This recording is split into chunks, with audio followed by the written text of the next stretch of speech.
안녕하십니까. 창업을 강의하는 최정일입니다. 이번 시간은 제 5주차 2교시 자본 조달과 금융시장 그 두 번째 시간입니다. 시작하기 앞서서 오늘의 강의 주제예요. 첫 번째 자본 비용과 구조에 대해서 공부하고요. 이어서 금융시장을 한번 살펴보도록 하겠습니다. 세부 내용으로는 자본 구조, 자본 비용, 재무 위험, 그리고 1차적 시장, 2차적 시장, 화폐 시장, 자본 시장 살펴보도록 하겠습니다. 자본 비용과 구조입니다. 자본 비용의 의의, 그 개념에 대해서 보도록 하겠습니다.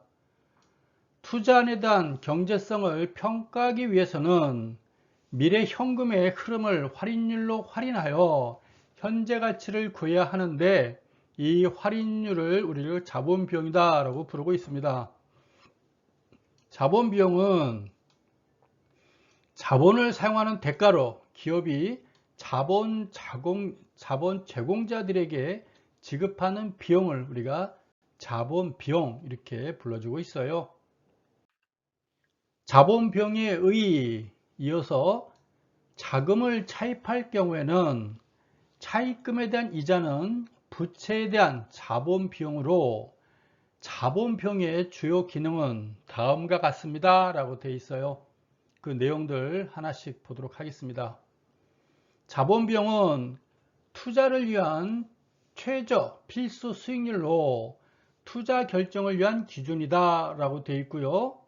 또한 자본 비용은 투자를 위한 자금 조달 방법을 결정하는 기준, 또 자본 비용을 최소로 하기 위해서는 부채, 보통주, 우선주 등 어떠한 방법으로 자본 조달을 할 것인지 결정해야 된다라고 보는 것입니다.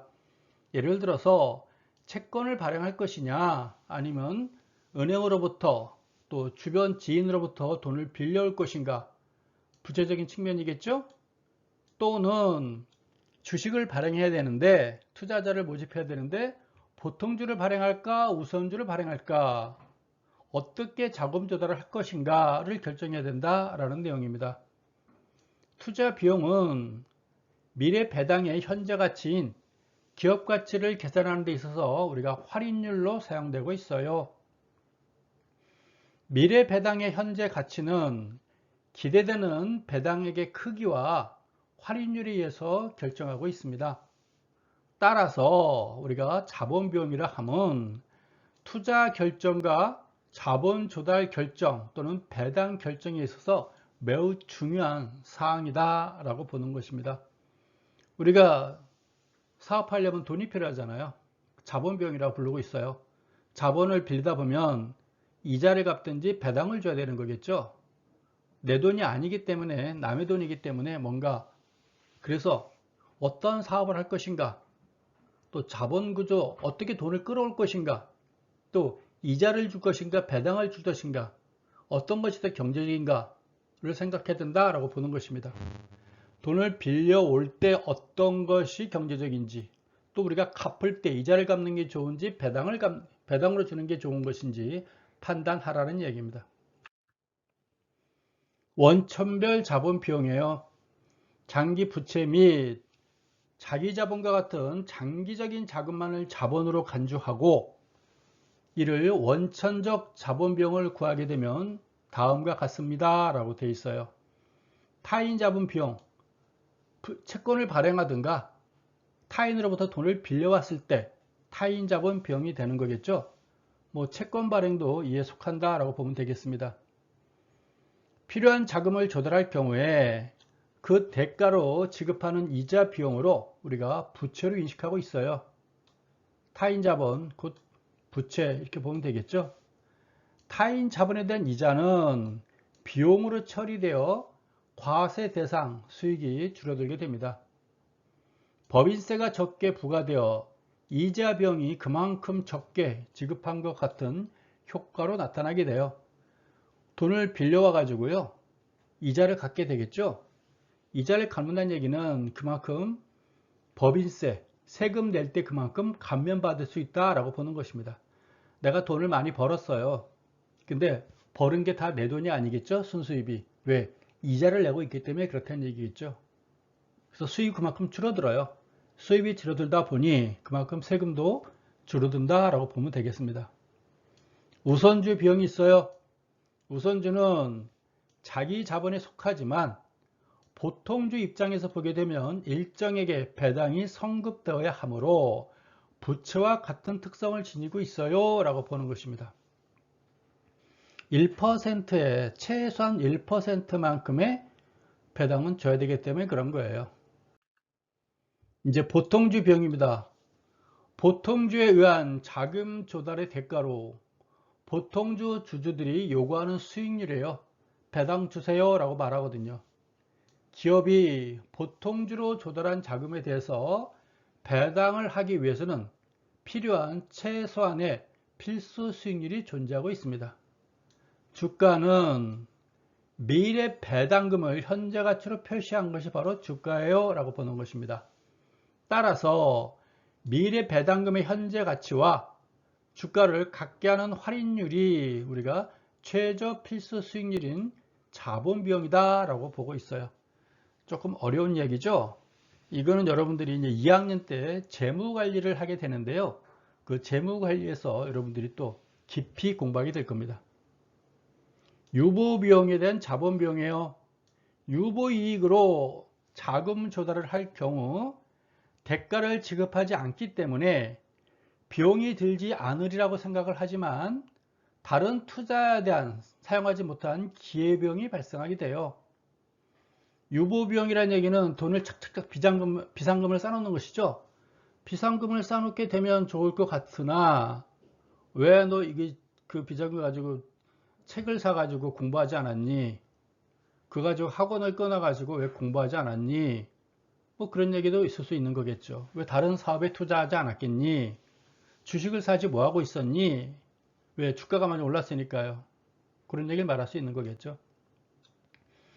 이익을 배당하지 않고 유보하는 경우에는 재투자를 위한 것이므로 보통주와 동일한 최저 수익률이 요구될 수 있다라고 보는 것입니다. 따라서 유보이익의 자본비용은 보통주의 자본비용과 동일하게 인식하고 있어요 라고 보는 것입니다. 가중평균 자본비용에 대해서 공부하도록 하겠습니다.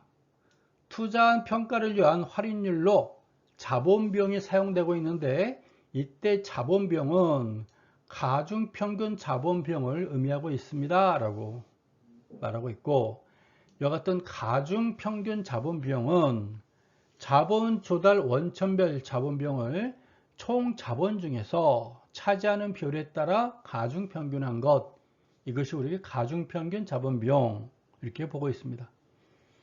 가중평균 자본비용은 어느 가치 기준에서 결정해야 하는 문제가 있고요. 가치 기준에는 장부가치와 시장가치가 존재하고 있어요. 장부가치란 무엇인가? 간단하게 설명하면 구할 수 있으나 현실 가치를 반영하지 못하는 단점은 있고요. 시장 가치는 시장에서 평가된 실제 가치에 의해서 계산되므로 이론적으로 타당성이 큽니다 라고 말하고 있어요. 이게 무슨 말인고 하면 장부 가치와 시장 가치를 비교하도록 하겠습니다. 아버지가 5년 전에 자동차를 구매했어요. 그때 3천만 원짜리 소나타를 구입했어요. 아버지가. 가정하는 거예요. 우리 아버지 뭐 BMW 타는데 왜 쪼잔하게 소나타요?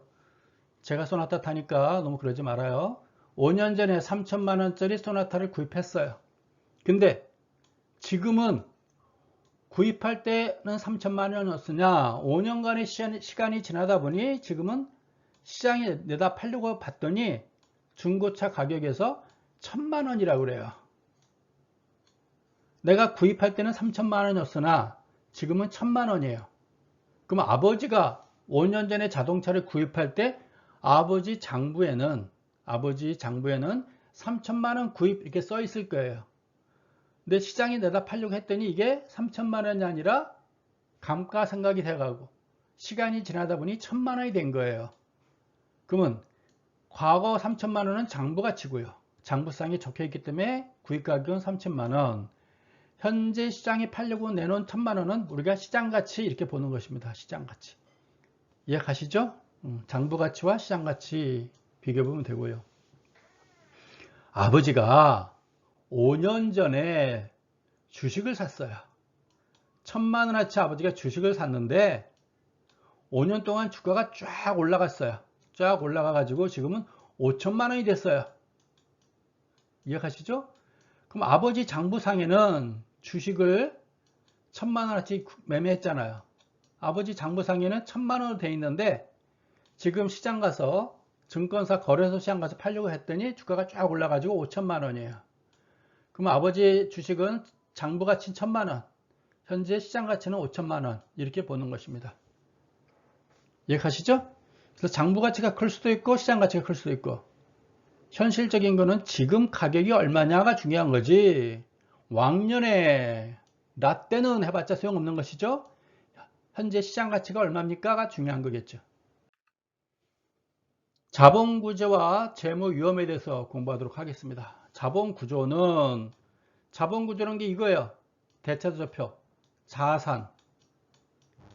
여러 번 얘기했죠? 대차도표표 다 아시죠? 이게 자기자본.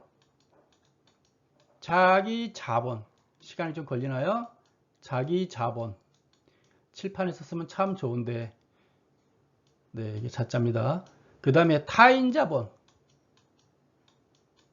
자기자본은 자본금이고 타인자본은 부채죠. 그렇죠? 이걸 자본구조라고 그래요. 자기자본, 타인자본. 이걸 자본구조라고 그래요. 자기자본, 내 돈이냐 타인자본이냐, 투자자냐 아니면 남의 돈이냐, 빌려온 거냐. 이게 바로 자본구조라고 그래요. 자기자본이 많으냐 타인자본이 많으냐. 이해하시죠? 투자자가 많으냐 빌려온 돈이 많으냐. 이게 자본구조라는 겁니다. 자기자본 대 타인자본의 어떤 비율을 자본구조라고 그래요. 이해하시죠? 자산을 위하여 조달된 자금이 장기성 자본의 구성 상태에서 어디에 포함되어 있는지 나타내는 지표, 자본구조예요. 자기자본과 타인자본으로 구분하고 있어요. 자기자본은 자본금을 말하는 거죠. 때로는 비자금도 포함되는 거예요. 타인자본은 사채, 채권도 있고요. 차입금도 있고요. 뭐 장기성 대출도 있고 이렇게 구분하고 있습니다. 자금은 조달 원천별로 비용의 차이가 있으므로 재무관리자는 적절한 방법으로 자금을 조달하여 가중자본 비용을 최소화시켜야 됩니다. 타인자본과 자기자본의 구성 비율을 어떻게 유지하는 것이 가장 이상적인지 결정하는 데 필요한 이론이다 라고 보는 것입니다. 자기자본의 비율과 타인자본의 비율을 어떻게 할 것인가. 미국 내 가장 우량 기업들 20개를 골라서 비교를 해보니까요. 자기자본이 100만원이면 타인자본은 대략 한 200에서 300만원 정도 이렇게 보는 것 같습니다. 이상적인 기업이. 그래서 내 돈이 자본금 100만원이면 타인자본은 한 2, 300 정도, 아마 200, 2배 내지 3배 정도 이렇게 보는 것 같아요. 가중자본 비용이 최소화되도록 최적의 자본 구조를 찾는 것이 필요하다라고 보는 것입니다. 우리 기업의 가장 적절한 어떤 자본 구조를 보는 게 중요하다라고 보는 것이에요. 이제 또 타인 자본과 재무 위험이죠. 타인 자본, 빌려온 돈이 많으면 그만큼 재무 구조가 위험할 수 있어요. 근데 이상적인 기업들은 2배 내지 3배더라. 그 이상 되면 위험하지 않겠니? 라고 보는 것입니다. 타인 자본은 자기 자본에 비해서 자본 비용이 좀 낮아요. 그 이유는 주주가 기업에 대한 위험을 부담하고 있어서 채권자에 비해서 위험이 높아 주주의 요구 수익률이 채권자보다 높기 때문에 그렇습니다. 라고 보는 거예요. 또한 타인 자본의 이자 지급은 법인세 절감 효과도 있어요. 앞서 설명했었죠. 타인 자본을 사용할 경우에는 부정적 효과를 고려해야 하는데 이를 우리는 재무 위험이라고 부르고 있습니다. 타인 자본 2배 내지 3배인데 내 자본금이 100만 원인데 타인 자본 한 500만 원, 5배 정도 되면 재무구조가 위험하지 않겠니? 라고 보는 것입니다. 따라서 기업의 자본 구성에 있어서 타인 자본 의존도가 증가하면서 나타나는 위험을 우리가 재무 위험 이렇게 보는 것이에요. 타인 자본과 재무 위험, 구체적으로 재무 위험은 다음과 같은 내용들이 있어요. 부채 원금 상환과 이자 지급 의무로 인한 유동성 상실 위험도 존재할 수가 있고요. 기업 환경의 변화에 따라서 주주에게 배당될 미래 순이익의 불안정 위험도 존재하고 있다라고 보는 것입니다.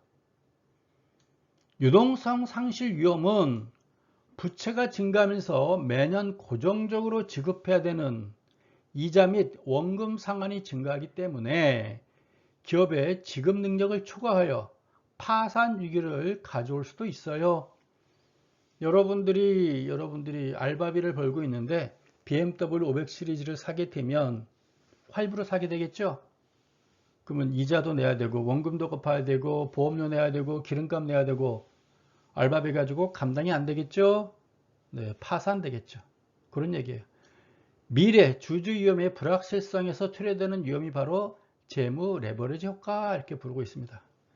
재밌는 용어들 많이 배우고 있죠? 그럼 재무 레버리지 효과는 무엇입니까?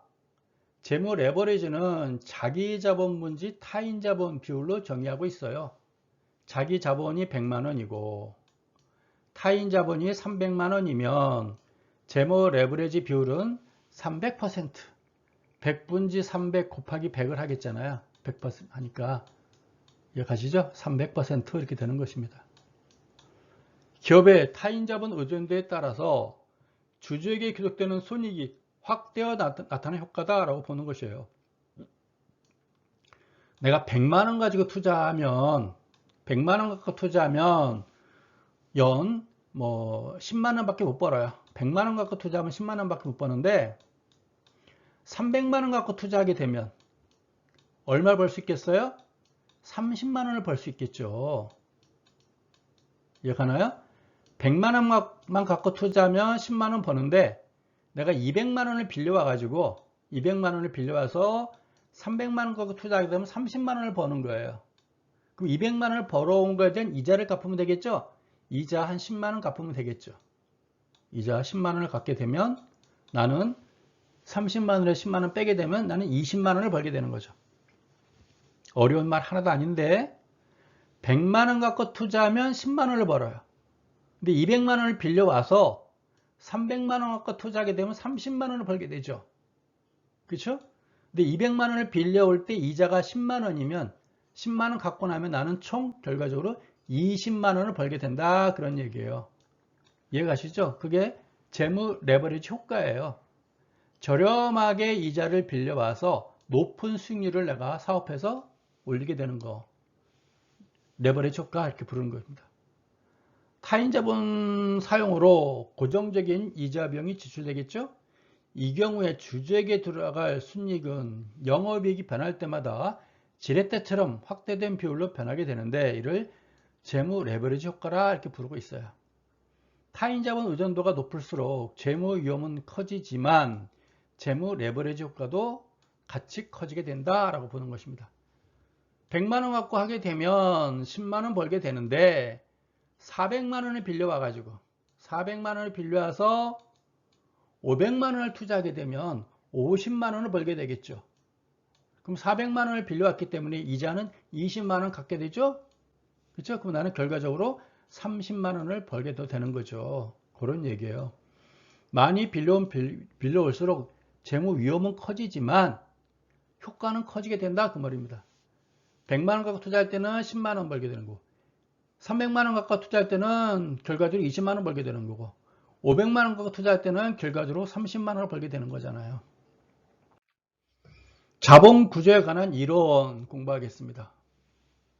타인 자본 비용이 자기 자본 비용보다 저렴하다면 타인 자본에 의한 자본 조달에 치중해야 될 것인가? 하지만 그렇지 않아요. 왜? 타인 자본이 너무 많이 증가가 되면 주주의 위험도 증가하게 되므로 이에 대한 보상으로 자기 자본 비용이 증가하기 때문에 그런 것입니다. 그래서 어느 정도껏 하라 그런 얘기예요. 타인 자본이 어느 수준으로 되어야 가중평균 자본 비용이 최소가 되는지 결정해야 되는데요. 우리가 자본구조 이론은 가중평균 자본 비용이 최소가 되는 최적 자본 구조가 어떤 것인지 보여주는 것입니다. 따라서 다음과 같은 이론이 있어요.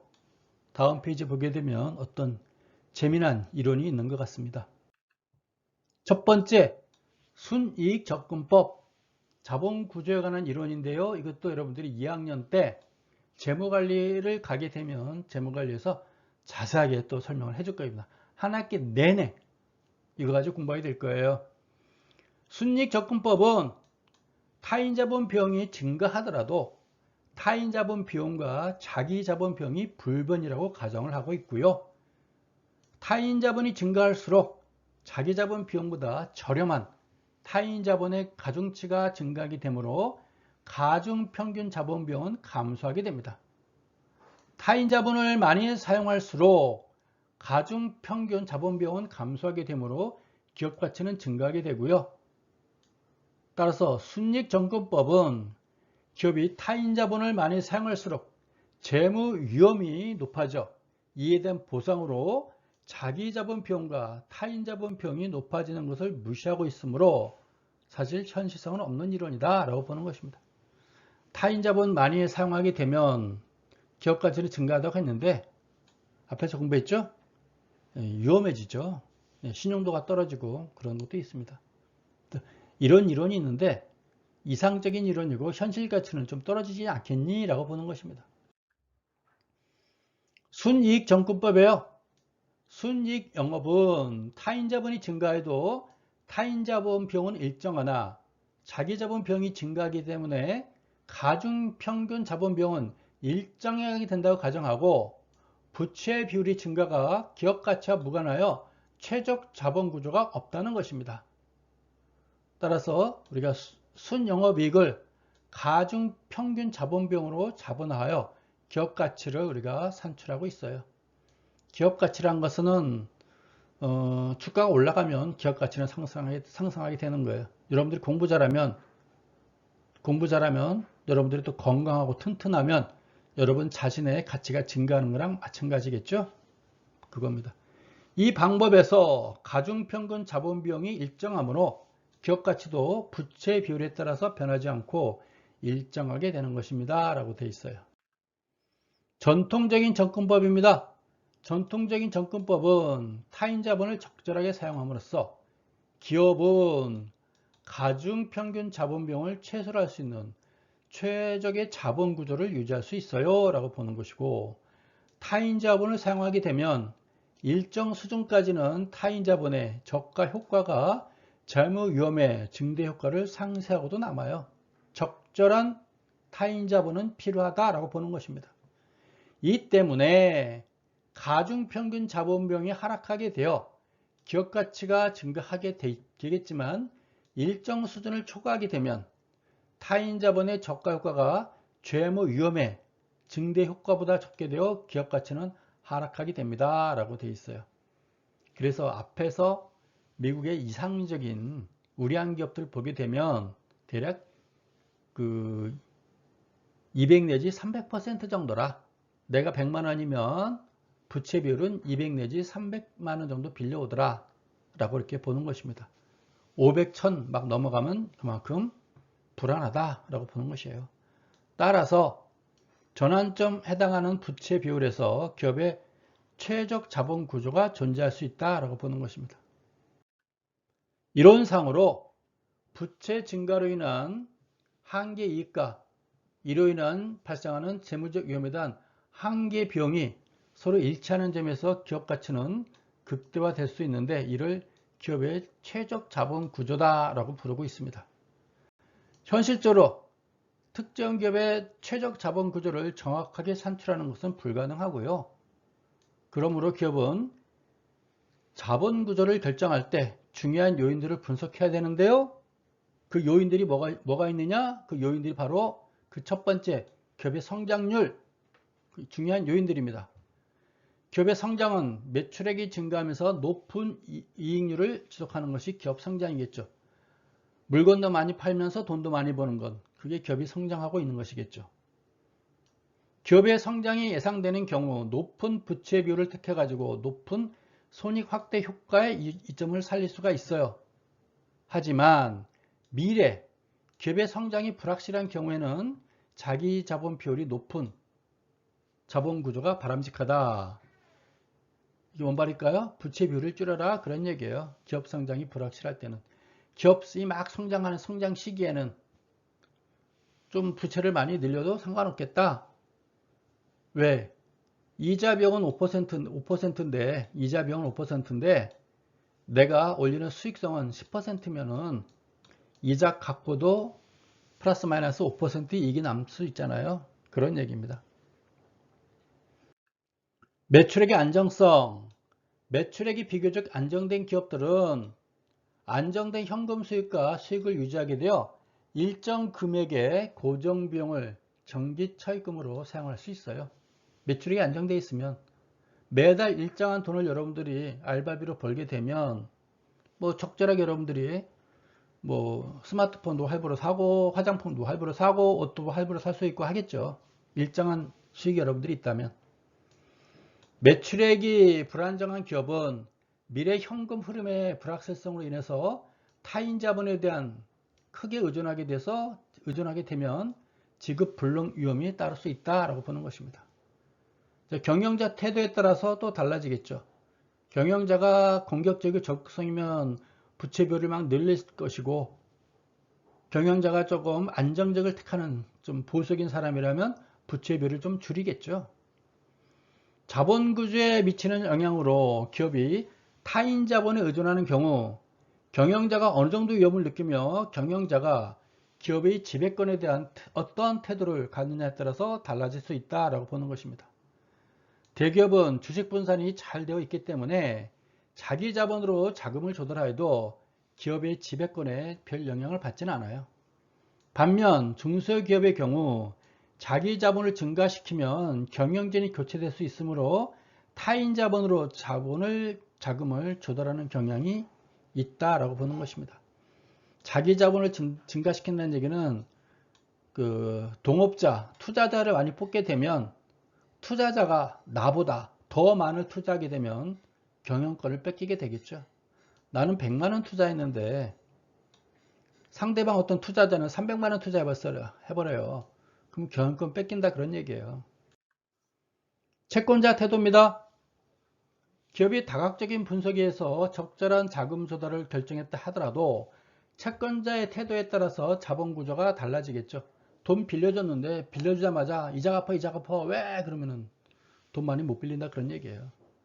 채권자는 자금을 빌려준 조건으로 기업의 부채 비율과 유동비율을 일정 수준으로 유지할 것을 요구하고 있고, 파산 가능성이 있을 경우에는 자금을 빌려주지 않고 빌려준 돈을 회수하겠죠.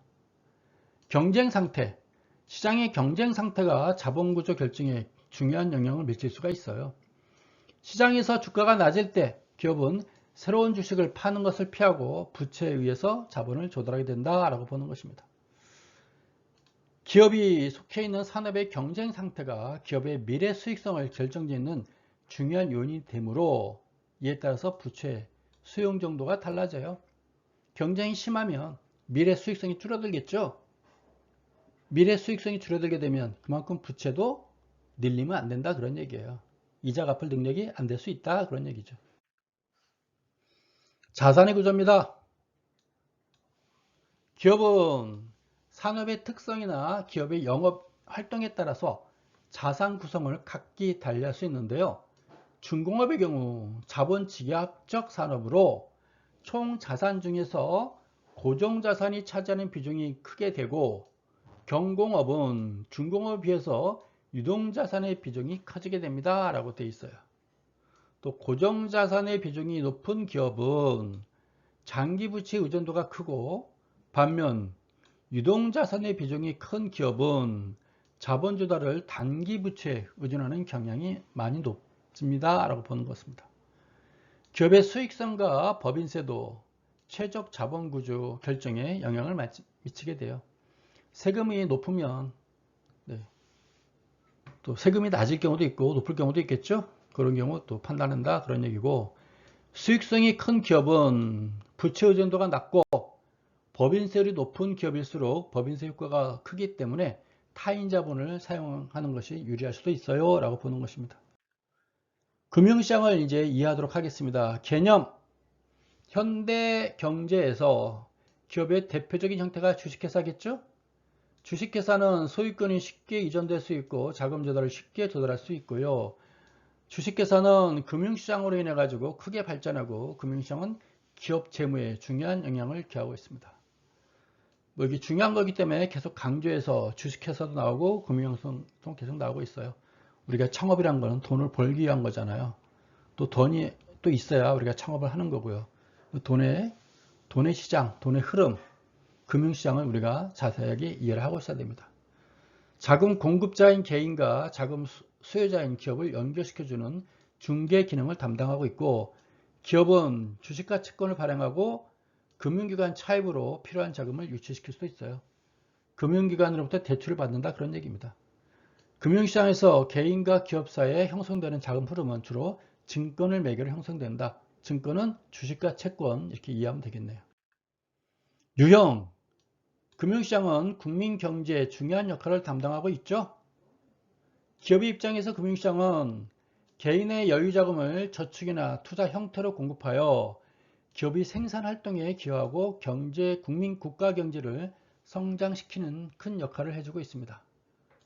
수요자 입장에서는 저축이나 투자 자금 중 기업 성과 일부가 투자 수익으로 전환되어 균형적인 부의 배분에 중요한 역할을 또 담당하고 있다라고 보는 것입니다. 유형 보니까요, 1차적인 시장과 2차적인 시장이 또 있습니다.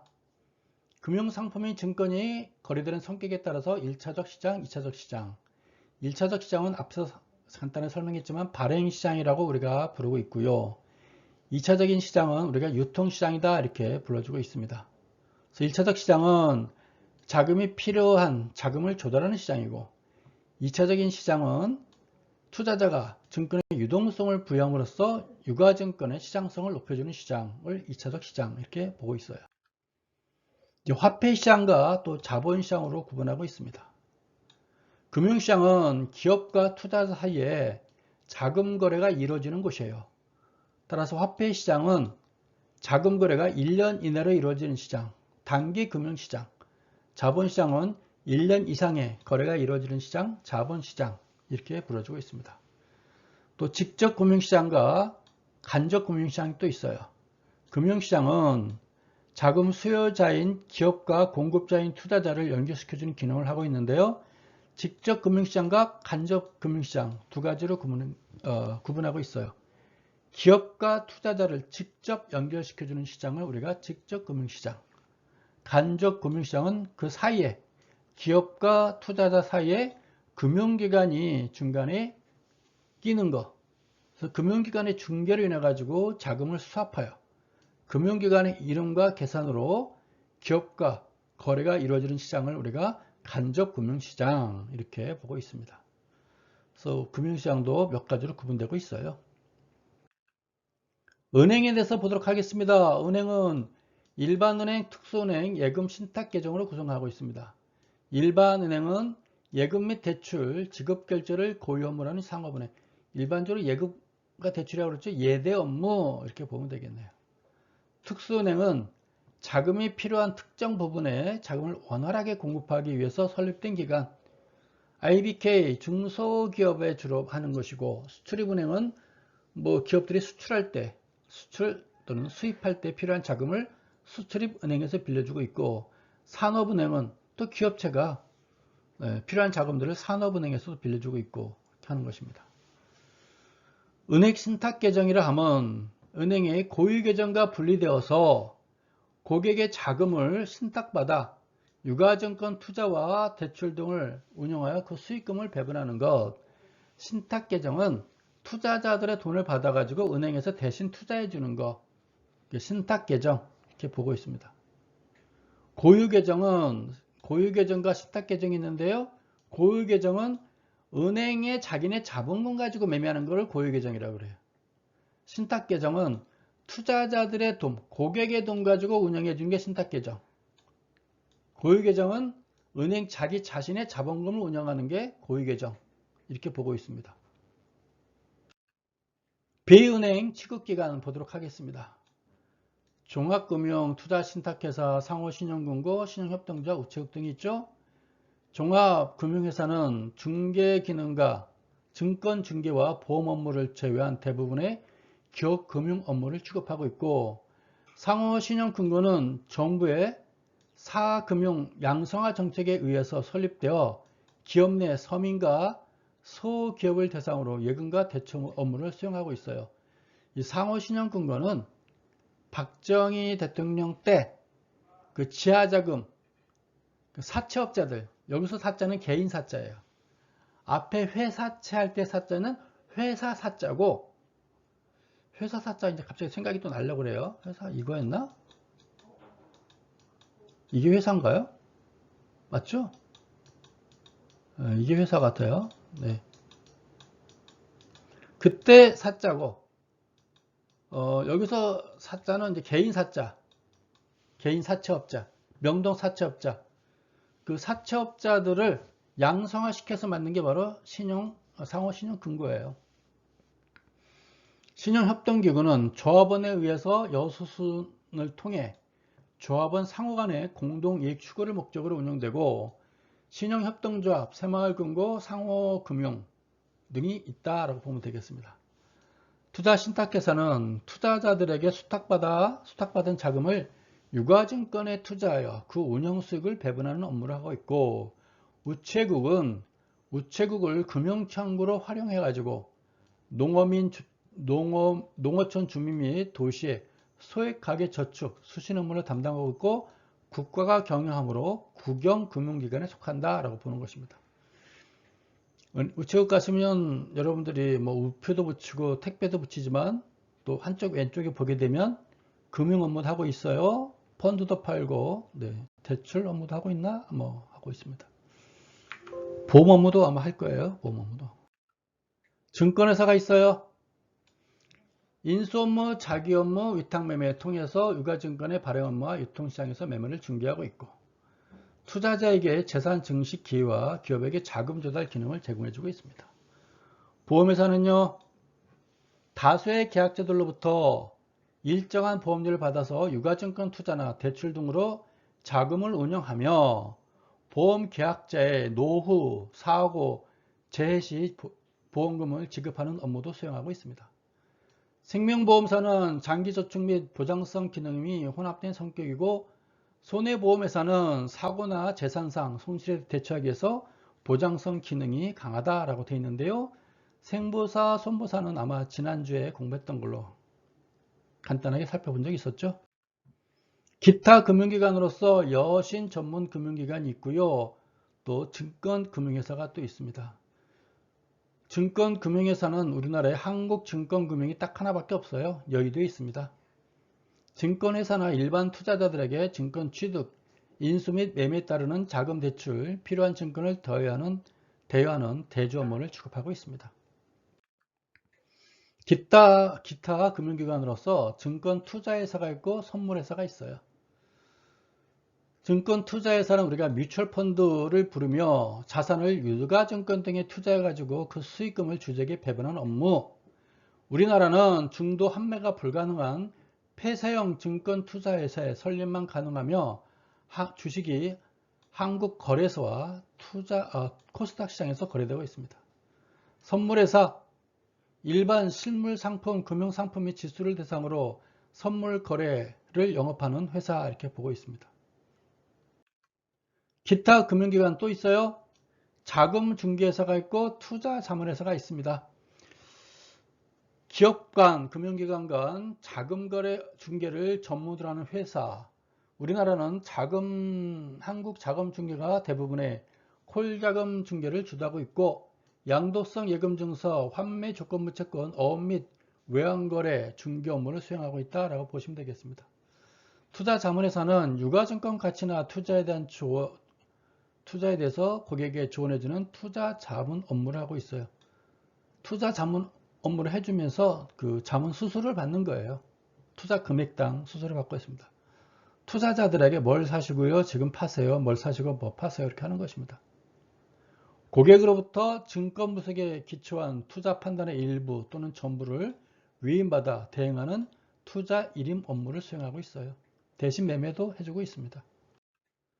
유동화 전문회사가 또 있군요.